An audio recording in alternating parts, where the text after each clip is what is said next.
হচ্ছে আল্লাহুম্মা ইন্নী আউযু বিকা মিনাল কুফরি ওয়াল ফাকরি ওয়া আউযু বিকা মিন আযাবিল কবরি লা ইলাহা ইল্লা আনতা। সুবহানাল্লাহ। প্রিয় দর্শক, দোয়াটির অর্থ হচ্ছে, হে আল্লাহ, আমি আপনার কাছে কুফরের হাত থেকে আশ্রয় চাই, আপনার কাছে আমি অহংকারের হাত থেকে আশ্রয় চাই। ইয়া আল্লাহ, আমি কবরের আযাবের হাত থেকে আপনার কাছে আশ্রয় চাই, আপনি ব্যতীত আর কোনো ইলাহ নেই। প্রিয় দর্শক, এই ফজিলতপূর্ণ দোয়াটি আপনারা মুখস্থ করে নেবেন এবং আপনারা প্রতিদিন এই দোয়াটি ইবাদতের পর পবিত্র অবস্থায় 3 বার করে পড়বেন।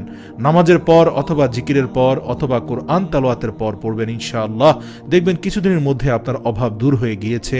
ইনশাআল্লাহ আপনি অর্থের মালিক হয়ে গিয়েছেন, সম্পদের মালিক হয়ে গিয়েছেন, আপনার মনের যে নেক আশা ছিল তা আল্লাহ রাব্বুল আলামিন পূরণ করে দিয়েছেন। মনে রাখবেন, একমাত্র তিনিই পূরণ করার মালিক, তিনিই আশা কবুল করে থাকেন। প্রিয় দর্শক, আমরা আল্লাহর কাছে চাইব, নিজে পরিশ্রম করব এবং আল্লাহর উপর পরিপূর্ণ আস্থা রাখব।